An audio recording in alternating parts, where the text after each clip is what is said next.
The Donkey's Day Out by Anne Pilling. Fred was the donkey at Hoggart's farm.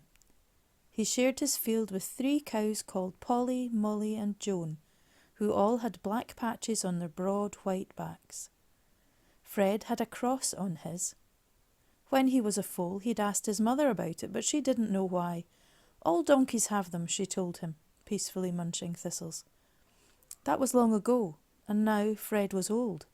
Sometimes when Polly, Molly and Joan were having one of their special cow talks, he would stand and dream under the willow trees.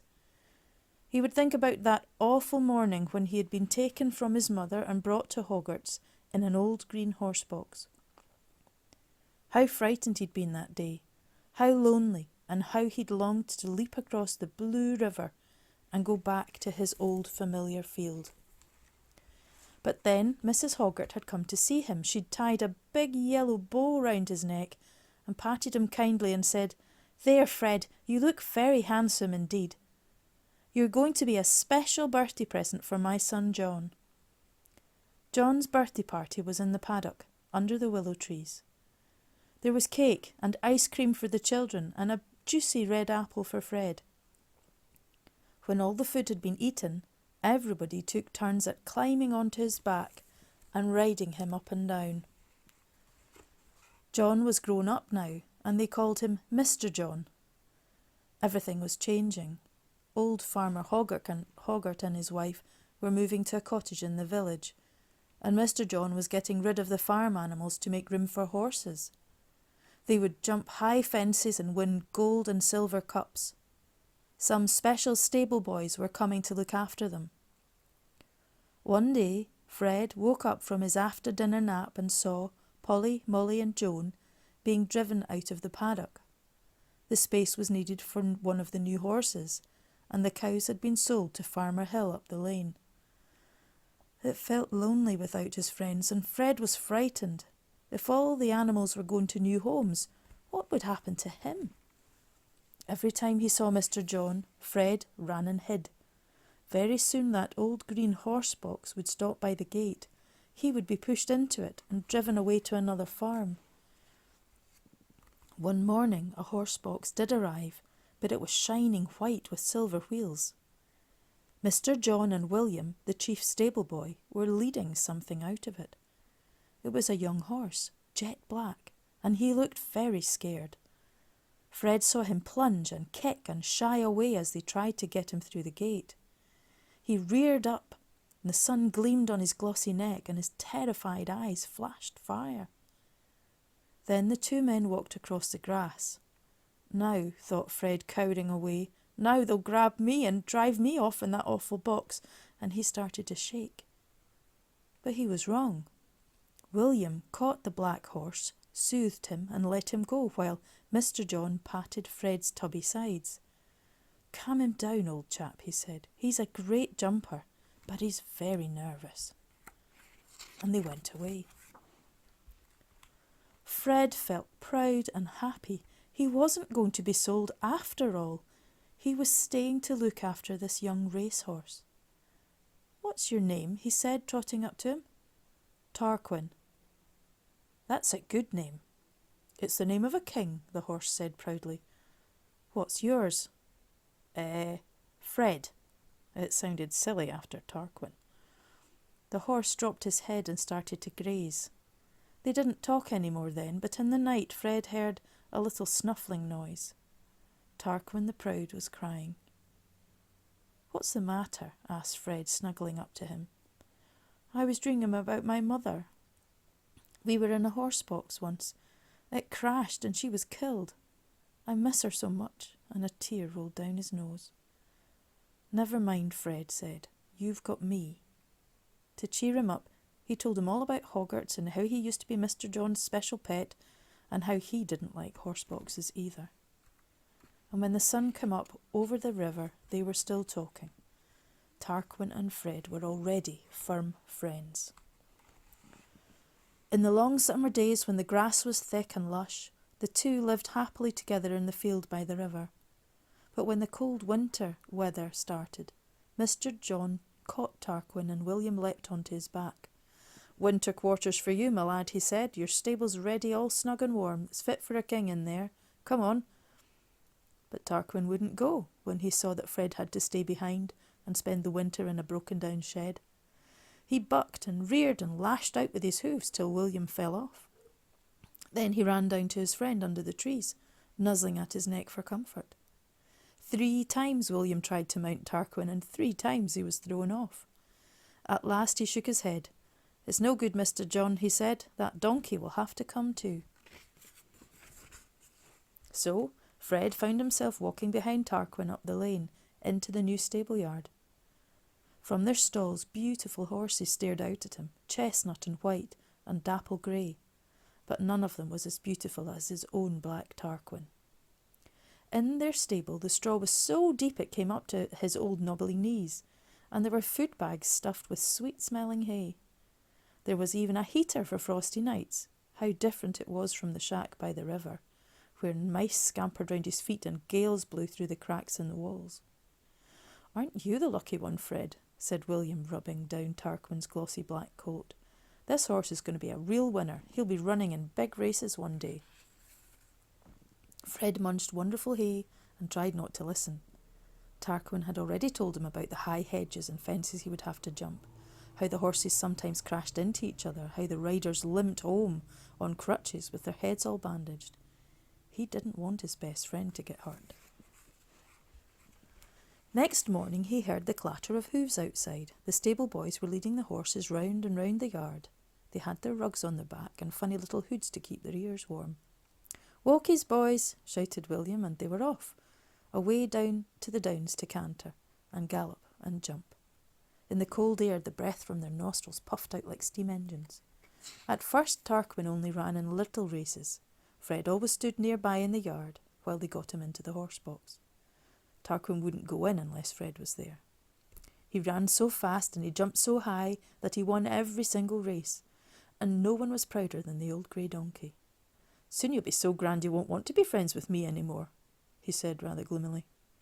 "Don't be silly," Tarquin told him. "You're my best friend." When the spring came, Tarquin ran in his first big race. Mr. John hired a very expensive horse box, and William was up before dawn, polishing and rubbing and grooming. When he'd finished, Tarquin's coat looked like a great black mirror. Fred stared at him in awe. He really did look like a king today.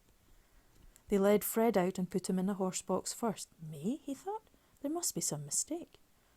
Then he heard Mr. John whisper to the driver, "This is a difficult horse and the old donkey calms him down. We want to win the Junior Gold Cup today and I'm not taking any risks." Tarquin whinnied with pleasure when he saw Fred. The special horse box had thick padded sides in case of sudden bumps and swerves. "Fit for a king," Mr. John proudly said, and it was. They talked away all the way to the races, but when they arrived, everybody forgot about Fred. "Good luck," he said to Tarquin as he was led off to be saddled and bridled. Then the horse box was driven to the edge of the field and locked up. All afternoon Fred strained his long ears to work out what was happening. It grew hot and a man came and gave him a bucket of water and let down the door of the box. But he still couldn't go to the races. He'd been tied up with a strong rope. In the distance there were loud cheers and it was quiet again. People wandered about, eating ice cream and hot dogs. Once a child came up and patted Fred, but her mother pulled her away. "It might bite," she said crossly. "Come on, we're here to see horses, not a silly old donkey."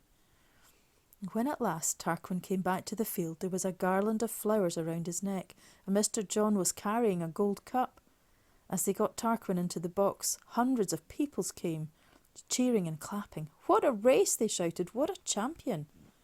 Fred was squashed into a corner to make room for another racehorse called Grey Prince. He was coming to live at Hoggarts too. Tarquin talked to the new horse all the way home. He never spoke to Fred, not even the donkey, when the donkey whispered, "Well done." It was all Grey Prince now, and the races, and his garland of flowers, and his big gold cup. Fred kept trying to join in, but the other two just ignored him. "He's young," the donkey said to himself, "and he's had a great victory. That's why he wants to talk to his new friend." But inside, something was making him want to cry. Now that Tarquin was a champion, William kept him very busy running and jumping out on the hills, and he shared a new field with Grey Prince. Fred, still in the old paddock, never saw him at all, and he felt very lonely. Tarquin didn't love him any more. One afternoon, two strange boys came up from the village, crept to the gate and looked all around. When they were sure that nobody was looking, they jumped into Fred's field and grabbed him. They had games to play. One leapt onto the donkey's back, dug his heels into Fred's plump sides and went galloping round the paddock. "Gee up, you silly fool," he yelled. "We're at the races. Can't you go any faster? No wonder you can't jump. Your stomach's nearly touching the ground. You're an ugly beast, you are. Ugly and fat. Come on, can't you?" Then the other boy joined in, running behind and slashing at Fred with a stick. "You're pathetic," he shouted, as the donkey, sweating and panting, with his old heart pounding away like a great engine, lumbered round and round. When he was young, he could easily have thrown the boy off his back and chased the other one away. But he was too old now, too frightened and too weak. "Giddy up, big head, and giddy up, cloth ears," they screamed gleefully as he trotted here and there, while the sharp heels dug into his sides and the thorny stick cut into his back. When they were tired of running races, they jumped over the gate and back into the lane. Now that he was safe again, Fred let out a loud hee-haw. "Ugly brute," one of them yelled. The other picked up a stone and flung it at him. "Let's go and see Tarquin and Grey Prince," he said. "They run proper races, those two." After they had gone, Fred limped slowly away and hid under the trees. When he thought about what the boys had done, he wept. It was the unhappiest day of his whole life. But one morning, soon afterwards, William paid him a visit. "Come on, old chap," he said. "You're needed down in the village." "Who needs me?" Fred thought sadly. He was ugly and old and fat. He had a great big head and a loud, harsh voice. He was useless, just something to make fun of and throw stones at. Anyway, he didn't really want to go to the village. He might see those boys. Perhaps the milk van's broken down again, he thought, and they want me to pull that old cart. But they went straight past the milkman's house and stopped at the school. Lots of children were rushing about in bright robes. "Hello, Fred," someone shouted, and one of the teachers gave him a carrot. Then they helped a little boy onto his back. He was dressed all in white, and he had a long black beard made out of knitting wool. On his head was a crown made of shiny gold paper. "My name's Tom," he told Fred. "I've got the best part in our play. I'm Jesus." It began with a story, and everybody crowded round. Fred nudged forward too. He liked stories.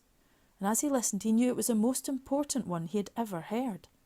The children were going to act the part called Palm Sunday. It was about the wonderful day when Jesus rode into Jerusalem on a donkey. "Hosanna! Praise to Jesus!" all the people had shouted then.